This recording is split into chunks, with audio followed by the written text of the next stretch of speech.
pessoal, a partir de hoje eu vou começar uma série denominada Os Séculos. Espero que vocês gostem.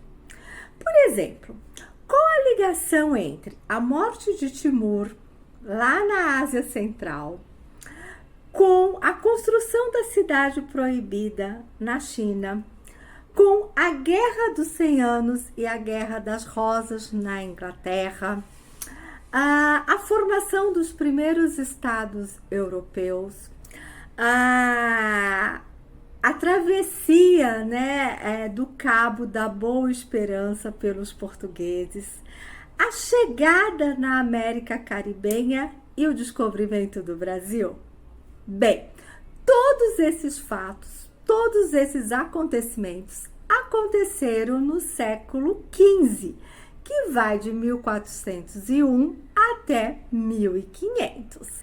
Podemos dizer que o século XV é uma ponte que liga o fim da Idade Média na Europa e o início da Idade Moderna e do Renascimento. Ou seja, é um período em que as pessoas estão buscando novos rumos, é o período das grandes navegações portuguesas e espanholas, ou seja, é um período em que as pessoas estão buscando novos conhecimentos, ou seja, é um período que tem tudo a ver com o que eu sempre busco nas minhas viagens. Então, apertem os cintos e vamos rumo ao século XV. Vamos encher nossa bagagem de conhecimento. Vamos juntos nessa aventura. O objetivo aqui não é aprofundar em cada ponto, mas sim dar uma geral do século XV para nos situarmos na história.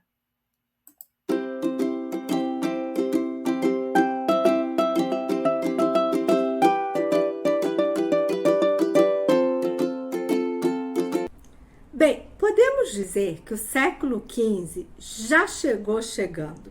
Ele chegou com uma grande batalha. Em 1402, a gente tem a Batalha de Ankara, entre dois grandes líderes da época. Um era Timur. Bem, você nunca ouviu falar de Timur? Não esqueça de seguir os meus posts do Uzbequistão, uma viagem que nós fizemos pela Ásia Central no ano passado, e também tem um vídeo no nosso canal falando dessa figura lendária. Bem, se você nunca ouviu falar de Timur, saiba que Timur era muito conhecido lá no século XV, inclusive por governantes europeus. No Museu Timúrida, lá em Tashkent, no Uzbequistão, tive a oportunidade de ficar cara a cara com a letra de Timur e uma carta que ele escreveu para o rei maluco da França, Carlos VI, lá em 1402. Olhem a emoção de ficar cara a cara com essa relíquia, hein, minha gente? Olha aqui, gente, é uma relíquia. É a letra do Timur, é uma carta que Timur fez para o rei da França, Charles VI, em 1402. Olha só que relíquia é essa aqui, gente. Bem, a Batalha de Ankara foi entre Timur e um sultão otomano. E por que essa batalha foi importante? Porque os otomanos estavam expandindo ali o seu domínio. E Timur, apesar de estar com um exército menor, conseguiu vencer essa batalha de Ankara. E com isso, conseguiu diminuir os ânimos dos otomanos na região. Isso foi importantíssimo porque depois, com a morte de Timur em 1405 e o enfraquecimento do império da dinastia Timúrida, os otomanos vão avançando, tanto que em 1453 eles dominam a cidade de Constantinopla. E a queda de Constantinopla, a queda do Império Bizantino, é considerado pelos historiadores um grande marco. É considerado o fim da Idade Média e o início da Idade Moderna. Bem, agora vamos sair de 1405, que teve a morte de Timur, e vamos a 1406, com a nossa viagem agora para a China, onde em 1406 começou a construção da cidade proibida em Pequim. Aquela construção arquitetônica que hoje é das atrações mais visitadas na China. E qual o contexto para a construção da cidade proibida lá em Pequim?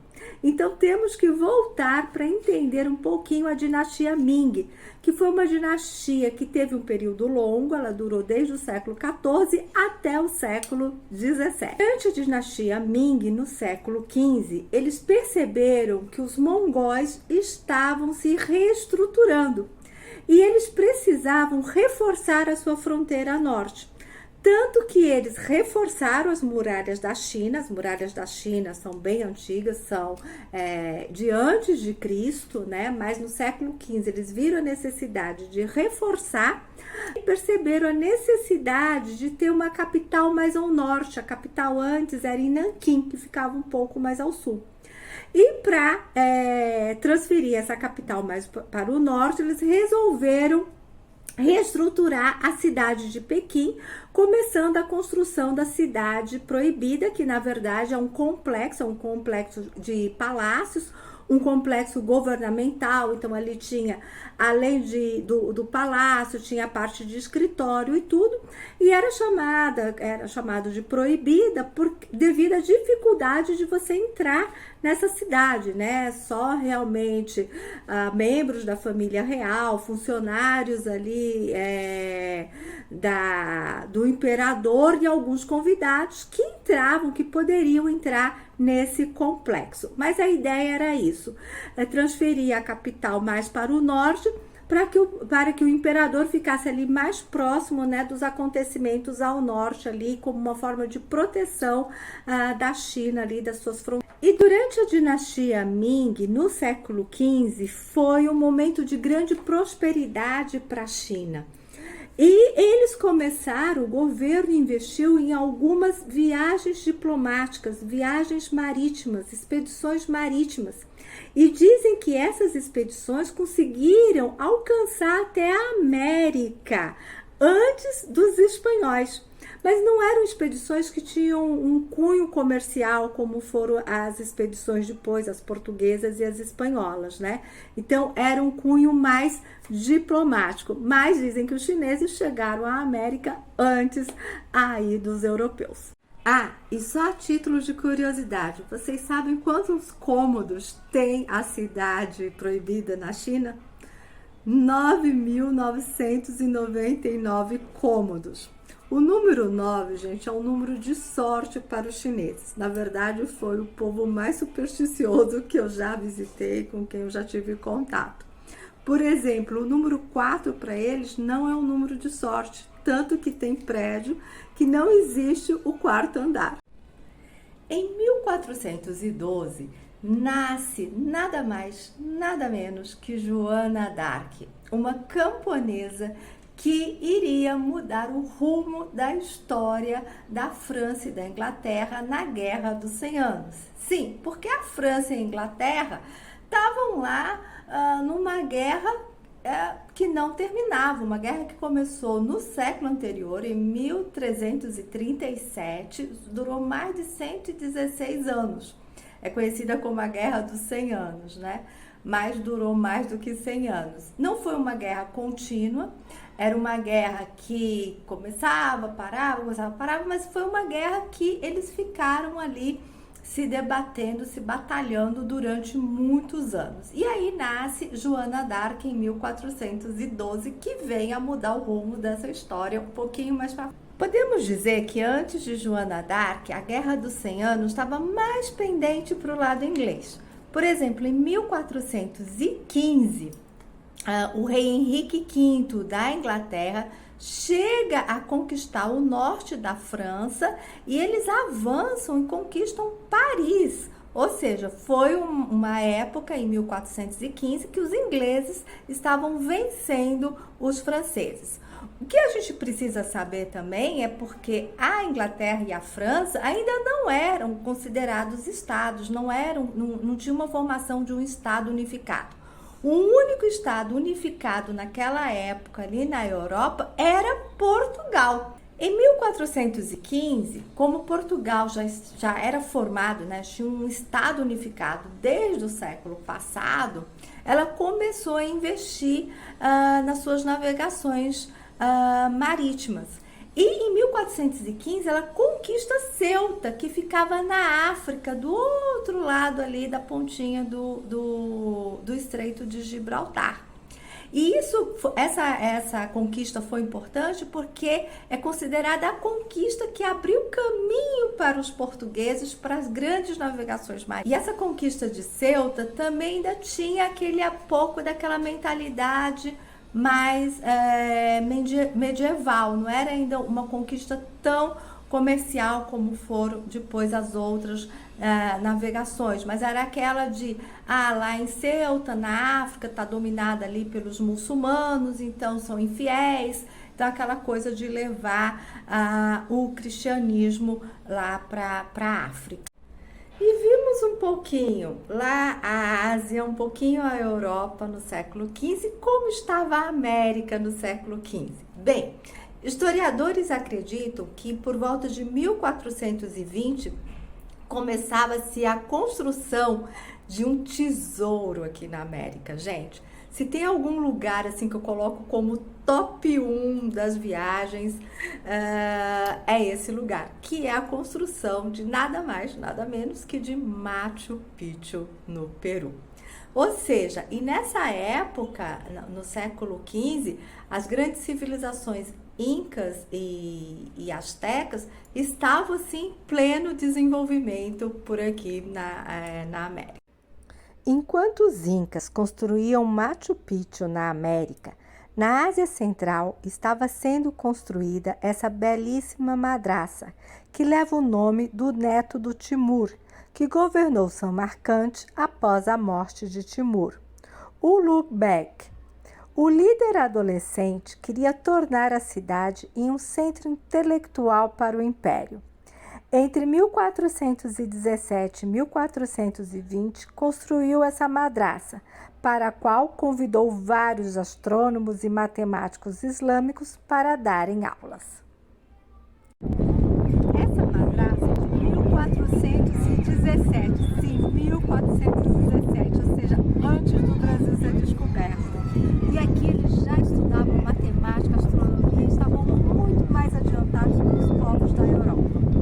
E lá na Europa, em 1420, o rei Henrique V da Inglaterra casa-se com a filha de um rei francês, a Catarina, e assim amplia ali seus domínios na França. É assinado, inclusive, um tratado em que a França reconhece o domínio inglês ali no norte da França. Então, a França, nessa época, ainda estava dividida ali, com seu território dividido ali com os ingleses. E os portugueses já tinham iniciado as suas navegações marítimas, né, conquistando Ceuta, e tinha mais para acontecer, né? Eles estavam ali, eles estavam conquistando mais pela costa, né? Eles ainda não estavam assim com aquele ânimo de avançar muito, eles iam fazendo aquela navegação mais costeira. E assim os portugueses, em 1425, chegam à Ilha da Madeira, em 1427 a Açores, e vão assim, step by step. Em 1430, a jovem Joana d'Arc, com apenas 18 anos, liderou um regimento do exército francês e ganhou uma batalha. Esse foi o começo da virada da Guerra dos 100 Anos, onde os franceses começaram a ganhar as batalhas. Joana d'Arc dizem que não ganhou todas, não, mas também falam que ela tinha visões, escutava vozes de anjos, de santos, e assim começou essa mudança na Guerra dos 100 Anos, né? A França começou aí a ganhar os combates contra os invasores ingleses que já estavam no território francês. No entanto, em 1431, Joana d'Arc foi capturada por franceses aliados dos ingleses e foi entregue aos ingleses, que a condenaram. Sabe por quê? Por bruxaria.